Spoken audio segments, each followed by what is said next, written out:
napenda sana hivyo vitu, tena sio kidogo. Allah mwenyewe ni shahidi. Yaani napenda sana mambo ya dini, napenda sana harakati mimi katika Uislamu ndio maisha yangu. Harakati katika Uislamu ndicho kipaji changu, kwa sababu huwa ninaweza kuongea na elimu ndogo niliyokuwa nayo, basi ninafanya kwa kadri ya uwezo wa Allah alivyonijalia. Kwa hiyo ukinikataza harakati, ni bora unikataze kutafuta pesa. Japo mtasema mimi ni mwendawazimu, ni kweli ni mwendawazimu, lakini mwendawazimu wangu upo sawa kidogo. Napenda sana harakati za dini. Najua kwamba harakati haziendi bila pesa.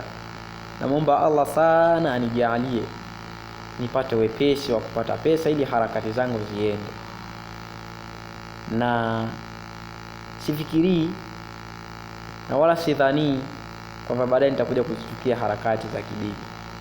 Yaani kutoa mawaidha hivi, kupita misikitini kuongea na Waislamu, huwa ninapenda kweli. Binafsi niko hivi.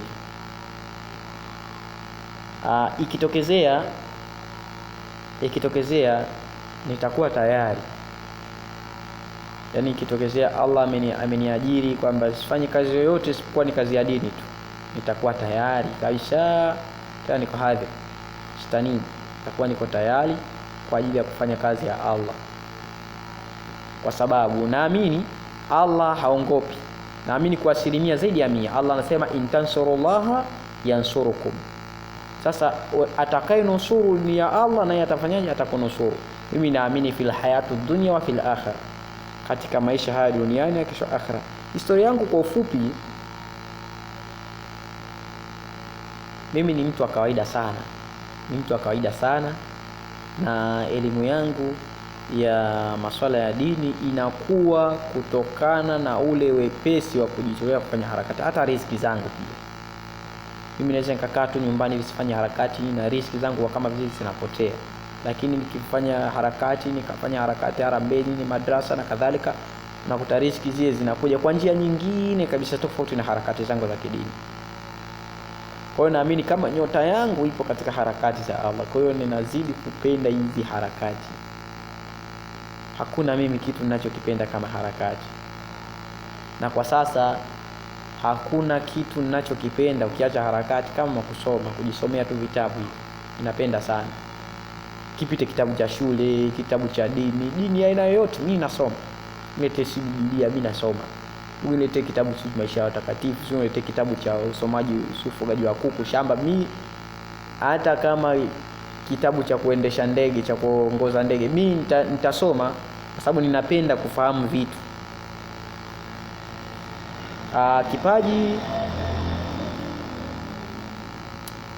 katika kipaji naweza nikasema kipaji changu ni kuzungumza tu peke yake. Sina kipaji kingine mimi.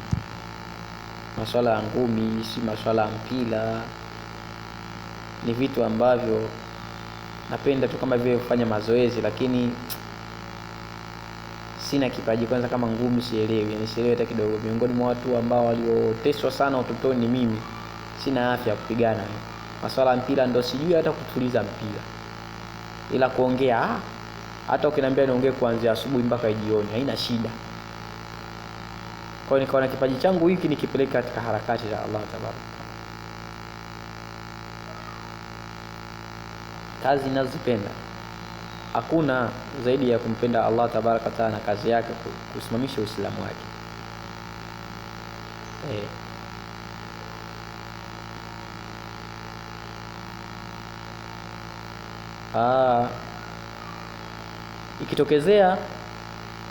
Ikitokezea Allah amenipangia kufanya harakati kokote pale,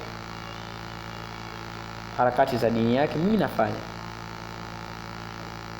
Niko hivyo kwa ninachoangalia usawa. Yaani kihali na mali niko tayari kujitolea kusimamia jambo lolote, na huwa ninafuatilia masuala ya masomo, semina kadhalika. Huwa ninafahamu baadhi ya vitu vingi kama masuala ya ufugaji, usimamizi wa na kadhalika.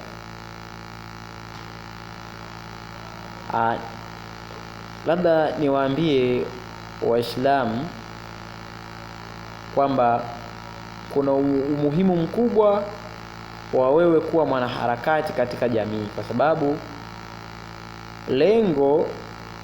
lengo la kuletwa sisi duniani si kula vyakula vizuri, si kuoana. Hebu tumuulize Allah tabaraka wa taala anatuambia nini katika lengo, anatufundisha nini? Allah anasema wa idh qala, na pindi aliposema kuambia malaika, wa idh qala lil malaika, pindi aliposema Allah kuambia malaika, inni ja'ilun fil ardi khalifa, mimi nitajalia katika ardhi kiongozi. Kwa hiyo hili ndilo lengo la sisi kuletwa katika ardhi.